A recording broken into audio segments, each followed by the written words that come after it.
kiai niku macem-macem. Ana kiai sing produk pemerintah ya ana, kiai produk politisi ya ana, kiai produk pers ya ana, kiai sing produk sendiri niku ya ana. Wah niku sakniki rada laris niku. Mergo teng Jakarta niku wonten IKJ. Institut napa niku IKJ niku? Kesenian Jakarta niku mengajarkan salah satu mata pelajarannya itulah adalah mata pelajaran akting. Dan ini lulus nanti sudah di bidang film. Nirutna wong melarat iso. Bahkan kanca kula akting. Jadi kiai ana sing produk pemerintah sing MUI biasanya. Kiai sing produk pers kula kelingan tembring tiang sing nyatut asmane Pak Ali niku bocahe pinter tapi nuwakal ya karuan. Niku jadi anggota KPU nek ora salah.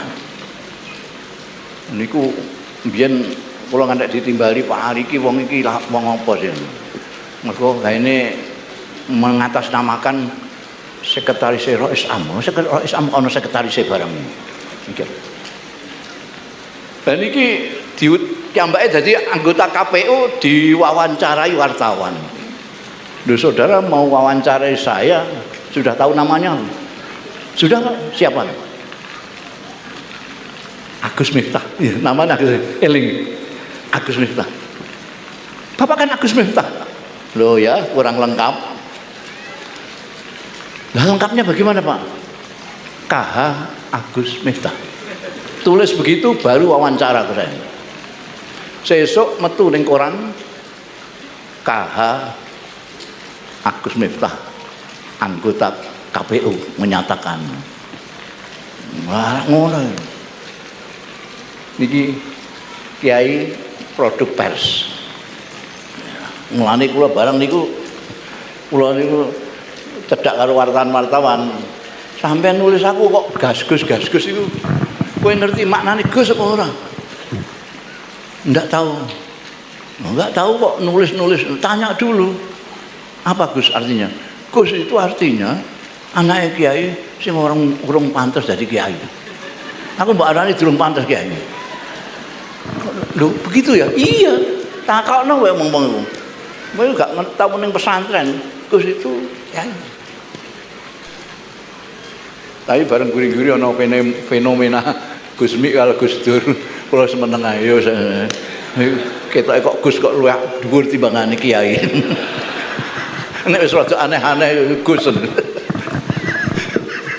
Para rawuh niki kontrak kula nggih semanten niki mawon. Nah, selanjutnya mangke ya kita pirengaken sareng-sareng Gus Bah niki Gus sejuta umat. Mekaten nyuwun sewu Ibu Nyai, para kiai, kirang langkung nyuwun agung pangapunten. Wallahu yuwaffiquna ila ma fi khairul Islam wal muslimin, khairun nahdlatul ulama wan nahdin, wa khairu Indonesia wa Indonesiin, wa astaghfirullahal azim li wa lakum wal afu minkum. Wassalamualaikum warahmatullahi wabarakatuh.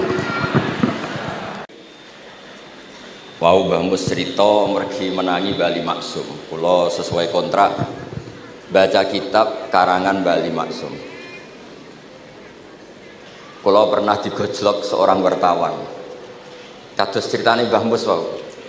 Saking menyatunya fikih dengan perilaku niku maling mawon bermadhab. Dados wedhus niku nak teng jaba iku ilang, tapi nak babi iku mboten. Mergi maling niku ngerti nak babi ku haram, wedhus niku halal. Pas penjaraan teng Jakarta nggih ngoten, wonten tiyang jarah babi. Jangan ini haram, kambing saja. Jadi saking menyatune pendidikan Islam niku maling mawon tesih gadah madhab. Dinak nyolong niku wedhus mergi halal, ampun nyolong napa? Babi. Niku kisah nyata, kula nate dolan teng daerah mriki. Kenapa ini di luar kalau itu di dalam? Oh kalau ini di luar gak ada yang nyolong Gus, tapi kalau di mereka sing njaba niku babi, sing jero wedhus. Mereka dari malingnya itu sih bermadhab.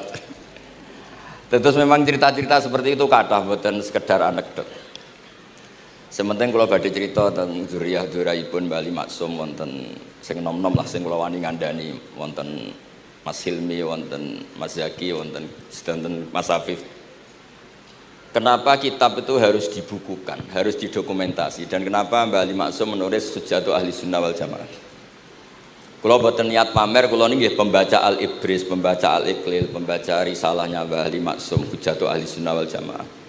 Saya juga baca buku-buku karangan orang-orang dulu, terutama tiang Indonesia. Karena Mbah Mun sering pesen wa ma arsalna mir rasulin illa bilisani qaumi. Jadi orang itu jadi rasul itu pasti dengan gaya atau budaya masyarakatnya. Termasuk wong desa niku hormat tamu. Nah ning kota niku bentuk hormatnya beda. Mulane wonten kiai desa muni fal yukrim jaro iku nak ketemu tangga takok, nak ora takok sombong. Nak kiai kota walian, nak ketemu tangga aja takok, iku ganggu privasine wong. Dados makna ikram tetap, tapi implementasinya bilisani qaumi. Orang kota itu kalau sering ditanya itu mesti protes karena privasinya terganggu. Tapi kalau di kampung itu suka ditanya karena itu dianggap keramahan. Makanya kula niku termasuk orang yang jarang bertamu. Mergi kula gadah trauma kalian kakakipun Gus Zofur Gus Kamil. Beliau berkeyakinan silaturahim itu sae. Dolani alumni. Bareng didolani assalamualaikum matur nuwun Gus rawuh niku alumni niku ilang awan-awan misal. Mergo kepengin hormat nyembelih ayam ayame jek dolanan. Pitik itu teng desa kan pacare kuwathah golekane angel. Bar salam niku ilang sampai sak jam. Bale runtusen pitike mboten kecekel. Akhirnya ngapunten Gus mboten saged hormat, ngapunten mboten saged hormat. Itu bukti bahwa implementasi syariat Rasulullah itu juga harus dipikir. Ojo pepe seneng silaturahim, santri alumni melarat kerja teng pabrik jam 09.00 didolani. Akhirnya mikir, sitok kiaiku, sitok bosku. Nak hormat kiaiku diamuk bosku, nak hormat bosku gak hormat kiaiku. Hal-hal seperti ini kemudian melahirkan satu kearifan setiap kiai di era masing-masing. Terus kula mboten berargumentasi membela diri niku mboten, tapi memang bapak kula kesaksiane Mbah Mus, beliau teman bapak kula niku seneng silaturahim. Terian bapak sering dawuh teng kula. Sok kowe ya ora kaya aku. Mbah Mun sering dawuh teng kula, kowe ya aja kaya aku, wong beda zaman. Karena tadi dolan ning santri sing mboten enten, assalamualaikum terus ilang ngejar pitik awan-awan. Pitike nggih macam-macam kegiatane pitik. Intine mboten kecekel. Kemudian niki teng kanca-kanca teng adik-adik sing hafid sing hamalatil Quran. Kula pesen belajar niku belajar sisi belajar itu harus cari sisi ekstrimnya. Kalau bolak-balik matur di berbagai kesempatan. Wow, kekhawatiran Mbah Mus kalau ada orang hanya kembali ke Quran itu memang bahaya sekali. Bayangkan kalau ada orang misalnya hanya mengharamkan al-jam'u bainal ukhtain, karena itu yang disebut Quran wa antasma'u bainal ukhtain. Jadi yang haram itu menikahi kakak dan adiknya, adik dan kakaknya sekaligus. Di situ tidak ada penjelasan perempuan dan budenya, perempuan dan mbahnya. Kemudian zaman Nabi Sugeng hanya ditambahi wala binal mar'ati wa ammatiha, wala binal mar'ati wa kholati, masuklah dalam definisinya.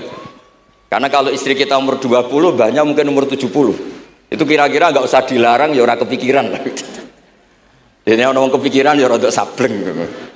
Nah, kemudian kalau hanya kembali ke Quran, nanti kita hanya mengharamkan al-jam'u bainal ukhtain, karena itu yang disebut Al-Quran.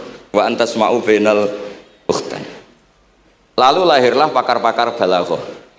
Itu disebut min itlaqil ba'di wa iradatil kul, yang disebut ukhtain tapi maknanya bainal mar'ataini sing bainahuma ada mahram atau ada mahramiyah. Antasma'u al mar'ataini sing bainahuma mahramiyatun. Jadi barokahnya ngaji sama ulama itu kita tahu duduk perkaranya. Ini lafadz yang mewakili atau lafadz yang sebenarnya atau lafadz yang simbolis.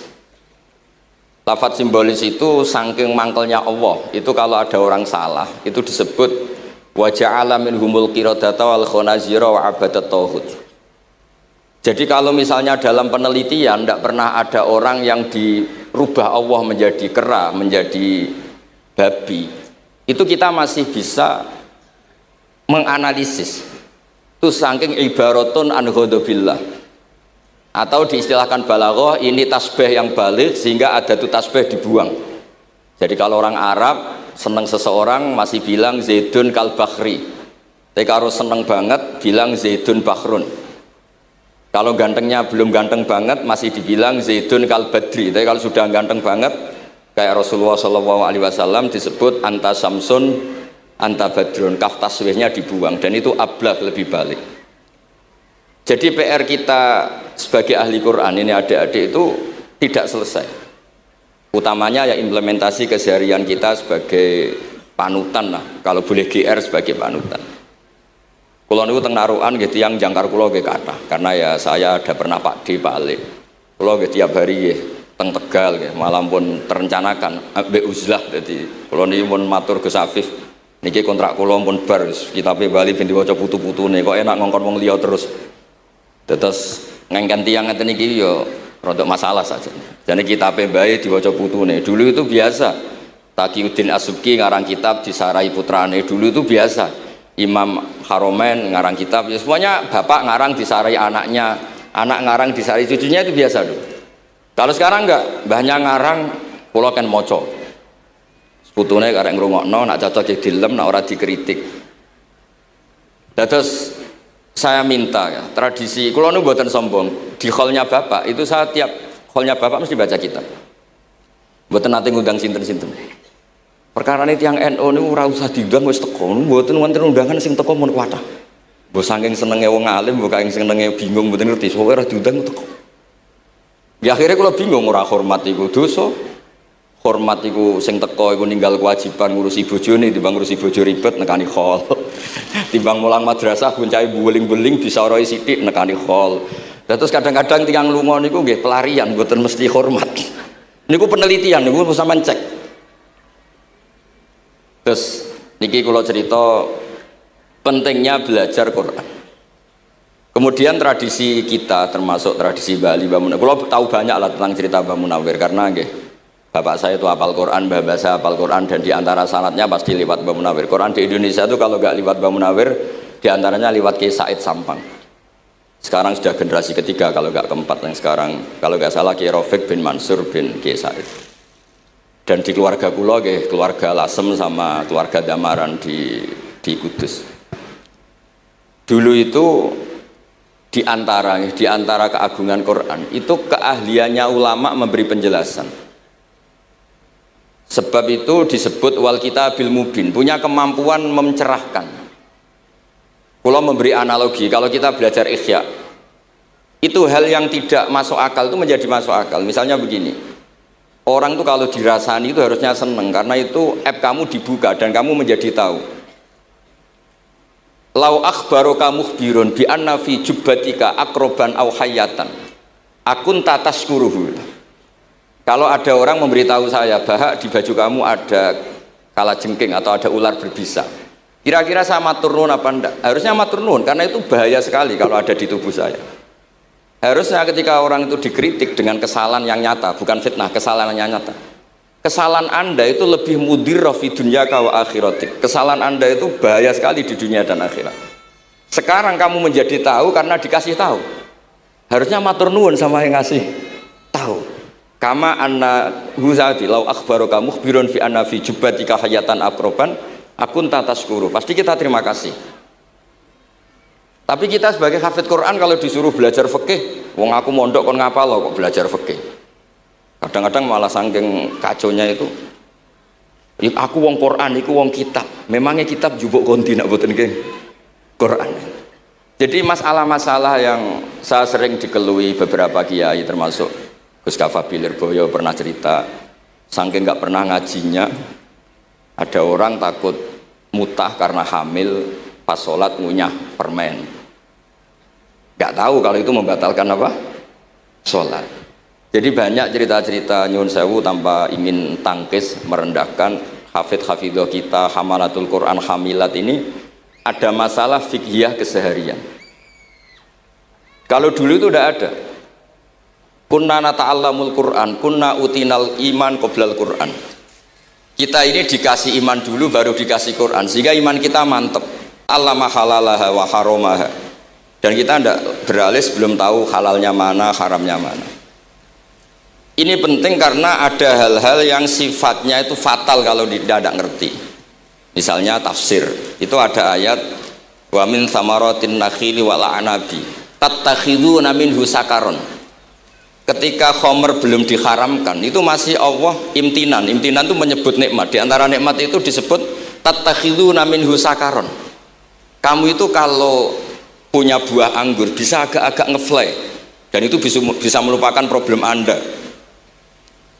Kemudian ketika perang, itu orang Islam itu sadar, yang orang kafir itu agak sakau, agak sakaron. Kalah dia pede, yang orang Islam nggak pede karena sadar. Akhirnya masih ada jawaban kul fi ma itsmun kabir wa manafi'u linnas, termasuk terus kendel. Akhirnya ya sama-sama agak ngefly, sebagian ya tidak semuanya. Sehingga haramnya khomer itu sampai 3 kali periode. Nah, pernah haram hanya kalau mendekati sholat, la taqrabus sholat wa antum sukaro. Tapi kalau mau sholat duhur ya nyakonya itu jam 7. Jangan setengah 12, nanti masih kuliah ayyuhal kafirun a'budu ma ta'budun wa antum abiduna ma a'bud. Karena peristiwa itu baru terakhir diharamkan tanpa catatan.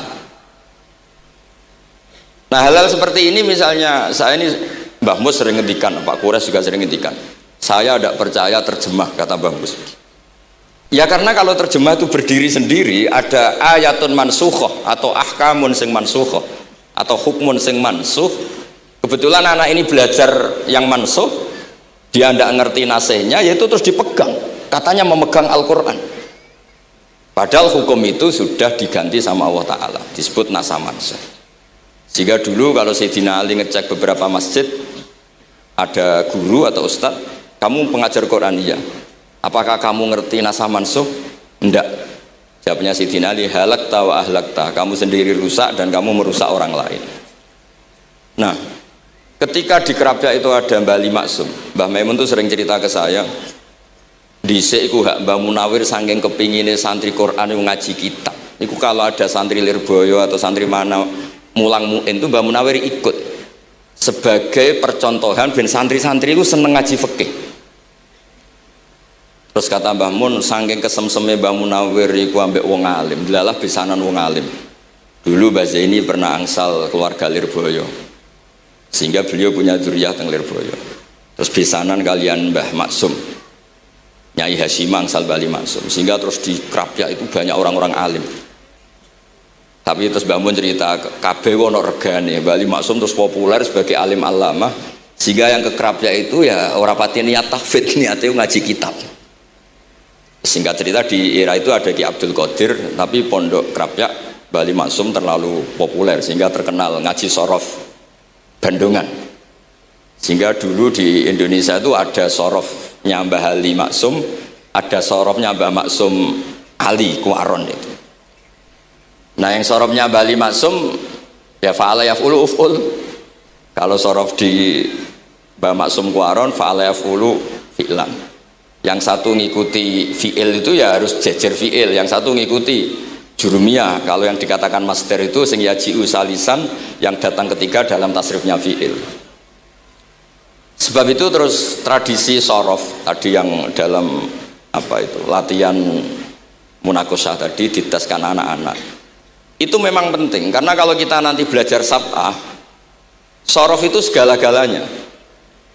Misalnya qiraatun Nafi' itu bacanya fala yuhzinka qauluhum.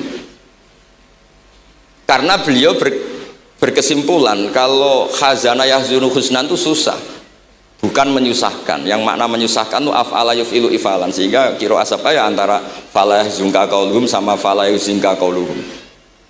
Tapi Imam Asim cara berpikir secara riwayat tentu qiraah itu sunnatun muttaba'ah. Banyak lafadz yang sudah seperti itu sudah mutaaddi, kayak kota layak tulu kotlan itu kota lahu, bukan akta lahu. Sehingga beliau menganggap khazanah yahzunu sudah mutaaddi binafsih, jadi nggak perlu dibaca fala yuhzinka qauluhum, cukup dibaca fala yuhzinka qauluhum. Dan saya berkali-kali matur teng teman-teman yang mengkaji Quran, kafa ayak fu'ukufan itu bacaannya Imam Nafi', karena memang yang maknanya mukafaah itu mahmuslam. Tapi orang Quraisy itu nggak suka hamzah, sehingga ditakhfif menjadi kafa ayak fa'ukufuan, meskipun mereka tahu kalau itu mahmuslam. Nah, Imam Asim di beberapa bentuk fi'il itu masih memahmuskan. Misalnya Allahu yastahzi'u bihim, di isim fa'il juga mustahzi'un. Tapi kalau masdar beliau bacanya huzuan, kufuan. Padahal di fi'ilnya bukan nabiun, tapi nabi ibadi anni anal ghafurur rahim. Tapi di nabiun jadi nabiun, harusnya kan nabiun. Fa innan nabiyya man naba'anillah. Dikatakan nabi itu orang yang menceritakan ketentuan Allah. Harusnya nabiun. Sehingga qiraatun Nafi' ya tetap wan nabiin ya ayyuhan nabiu. Nah, berkahnya Mbah Munawir orang terus menjadi tahu qiraat sab'ah. Dan berkahnya Mbah Ali kemudian orang tahu duduk perkaranya kalau nabiun dari nabiun bimakna man akhbaro anillah. Dan terus berkahnya wow, kalau saya boleh GR berkahe Gus Gofur kula berkahe ngeten-ngeten iki duka Kiai Peres napa Kiai media iki mboten roh.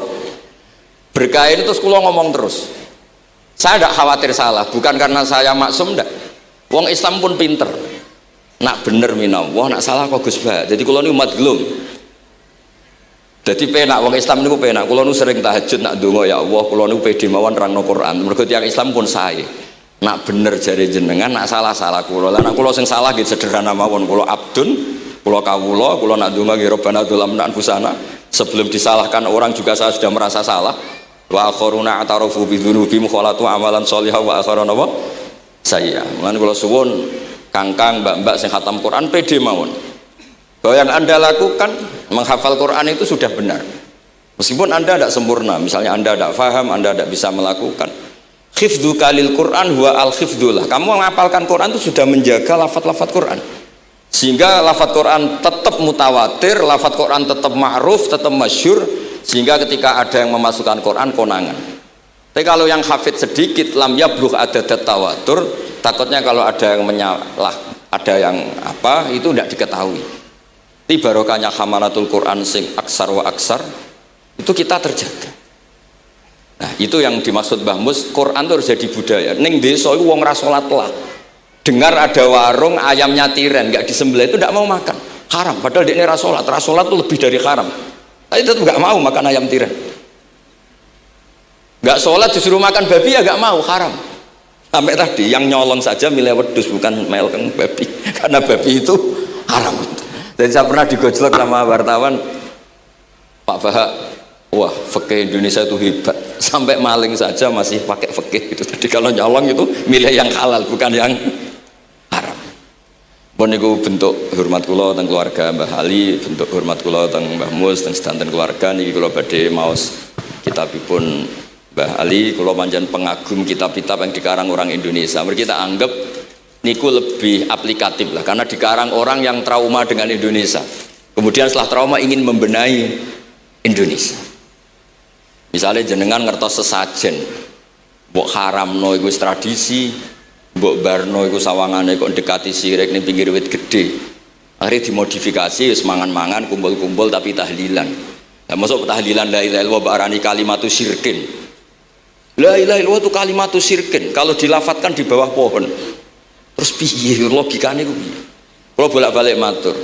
Hadhil kalimah sara bihal kafiru mu'minan. Fa kaifa saral mu'minu kafiran juga bihadhil kalimah. Itu logikanya enggak ketemu.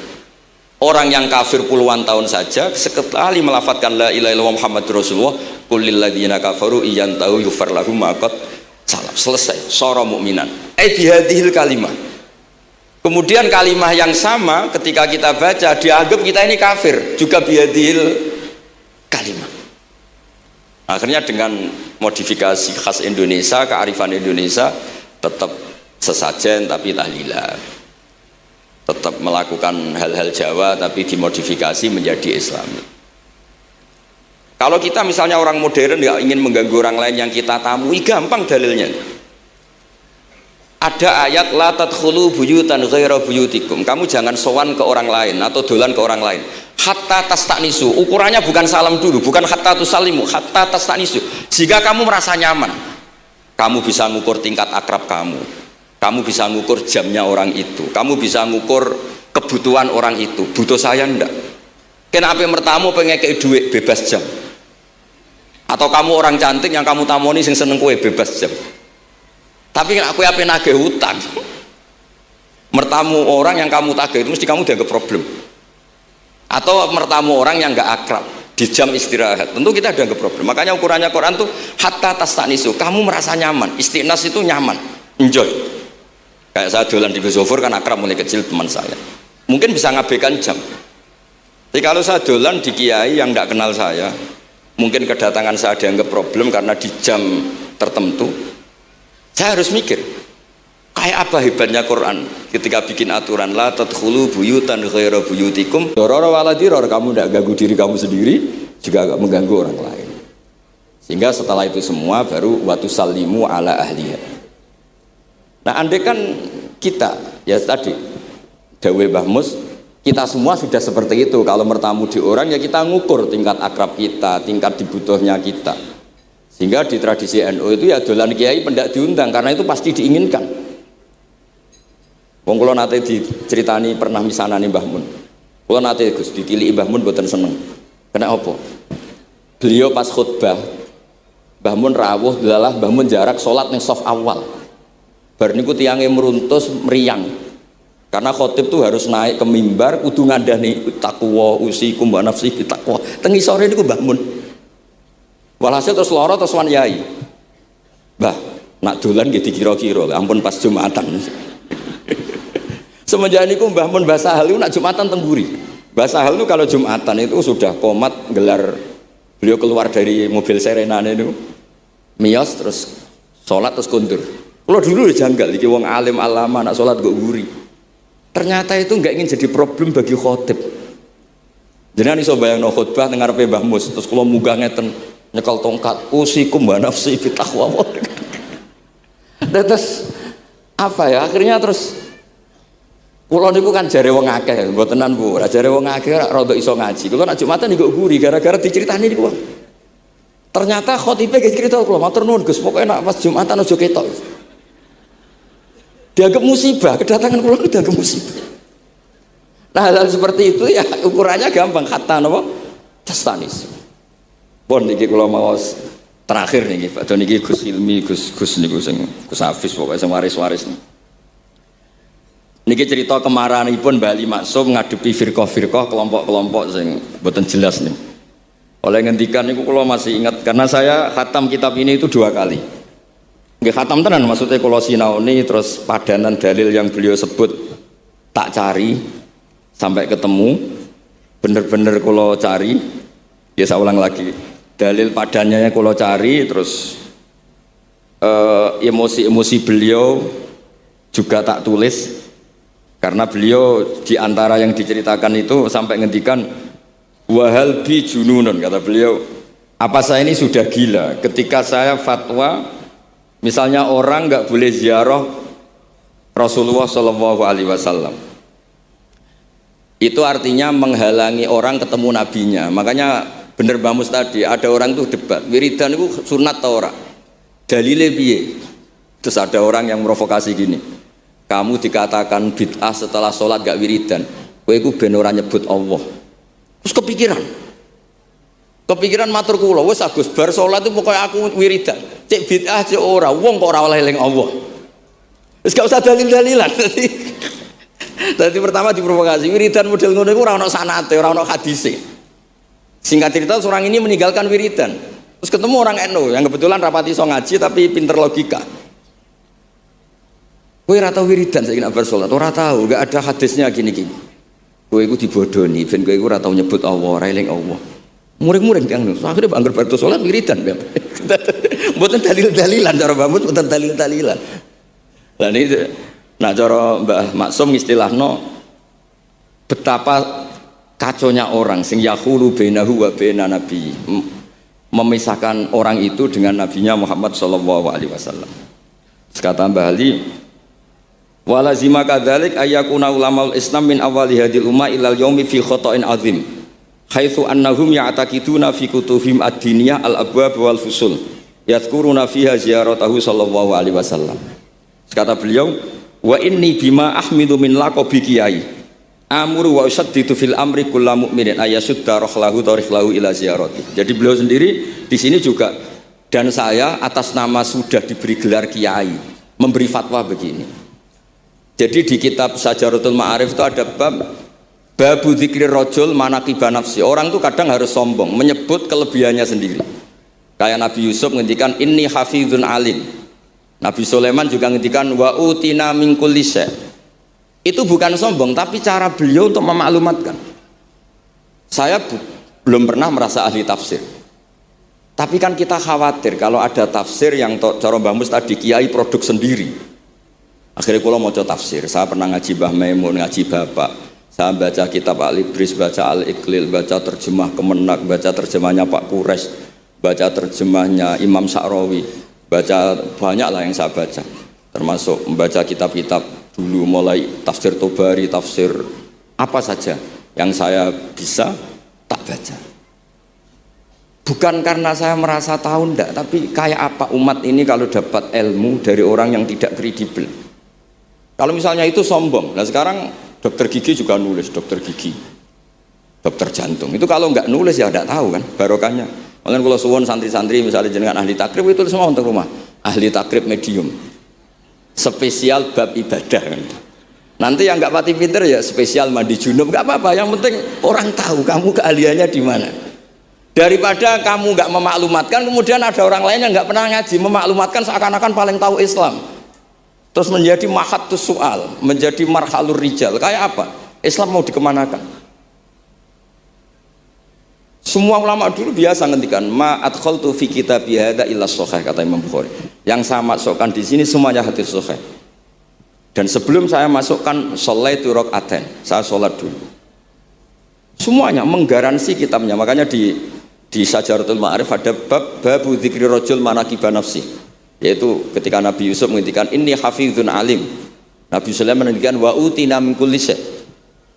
Wal anbiya kulluhum yaqulun inni lakum nasikhun amin. Semua nabi pasti memaklumatkan diri inni lakum nasikhun amin. Saya ini penasihat terbaik, nasihat yang bisa dipercaya. Kemudian ketika ada zamanul khiddi, zaman hasud, zaman orang enggak fair, seakan-akan seperti itu tuh keangkuhan. Coba Mbah Bisri menamakan kitabnya itu Al-Ibris. Al-Ibris itu apa? Emas yang murni. Makna saya cari di berbagai kamus, maknanya Al-Ibris itu emas yang murni. Kayak apa? Semua kitab juga dinamai dengan nama-nama keren. Al-Iqlil, Al-Ibris, Fathul Bari. Jadi nggak apa-apa. Kayak ini juga dinamai Hujjatu Ahli Sunnah wal Jamaah, argumentasi mazhab Ahli Sunnah wal Jamaah. Sekolah teruskan sampai beliau ngendikan wahal bi jununun hatta usdiro amri lil mu'minin alla yazuru rasulahum wa waliya ni'matim alladzi lahu fi unuqi kulli mu'minin minna. Masa saya ini menjadi gila karena menfatwakan orang Islam tuh enggak perlu ziarah ke Rasulullah sallallahu alaihi wasallam. Terus kata beliau la yadri ma yaf'al annahu yaqulu baina ibadillah wa baina rahmatillah fa innahu sallallahu alaihi wasallam rahmatullah lil alamin. Fal ya'rif dzalik ulaikal maniun liya'lamu fi ayyi mauqifin hum. Terus Mbah Ali itu juga yang katanya seneng guyon, kula mboten menangi Mbah Ali tapi nate pirsa nate ngertos pas beliau rawuh di mbah saya di Pernambah kula teng kene Al Wahdah teng Lasem. Di kula kecil tuh menangi Mbah Ali, menangi Mbah Hamid. Karena Mbah Hamid itu masih sepupu mbah saya. Semua yang di sini juga masih keluarga saya, sama-sama Bani Abdul Aziz. Itu yang katanya Bali seneng guyon tadi di bab-bab seperti ini ngendikan wahal bijunun, apa saya ini sudah gila melarang orang bertemu nabinya. Kemudian mereka berdalih takut menuhankan nabi, itu tidak akan terjadi. Kata kitab Ithaf hadil ummah maksumah, umat ini akan dijaga Allah, tidak akan menuhankan Rasulullah SAW kayak kaum Nasrani menuhankan Isa. Kata kitab Ithaf bibarokati sighatis sholawat, dengan barokahnya sifat sholawat. Beliau ngendikan wan nabiyyu sallallahu alaihi wasallam wa in jalla qadru muhtajun ila rahmatihi taala.